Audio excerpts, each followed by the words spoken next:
amazing movie. Thank you, man. Not even gonna lie, like, dude. I'm That's the still best review so far. coming down from being how tense I was in that Thank theater you. last night. It's amazing. Thank you so much. Emily says that you guys just like barely finished the movie, by the way, just like recently. What? She gave that away She already? gave that away. No, we were done 6 months ago.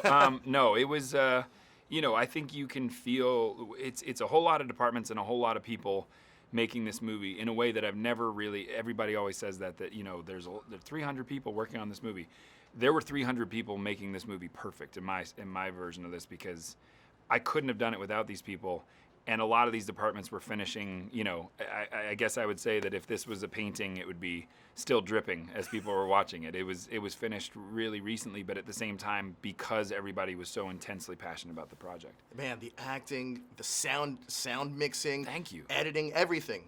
To me, it's perfect also. Wow, thank you. One of the questions is, what was the biggest challenge of developing a sequel for something that I already thought was perfect to begin with? The answer is I was with you. I mean, I had no intention of doing a sequel because I'm an audience member first before a director, writer, actor, and when I see sequels, a lot of times I do the eye roll, like, oh man, it's just a cash grab studio kind of move, and it's not going to be nearly as good as the first, and I didn't want that to happen, so I just said no. And what happened was I had this organic, tiny idea, and it was about Millie, and the idea was if Millie was the lead of the movie, not just because it's cool to have Millie be the lead of the movie, but she's actually the continuation of the metaphor in the first movie. So if the first movie is about that promise you make to your kids that will inevitably be broken, and everybody knows it except your kids, that if you stay close, I can keep you safe forever.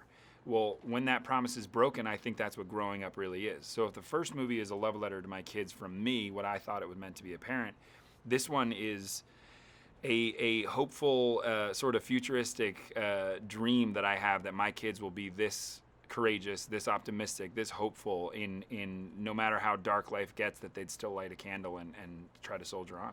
Man, give me A Quiet Place forever. Nice. Every year, just give me a new one. Just Thank make it you. happen. I do feel somewhat responsible because last time we talked, I asked about Mr. Fantastic, and I think that just blew up over the internet. That was I you. apologize. Well, but also, when you book the role, 10% should go to. Oh, absolutely. Absolutely, right? Yeah, just write your name down, your address. And Right. No, but honestly, now that there's so much fan art of you as Reed Richards and all this other stuff, how do you feel like when you see that stuff?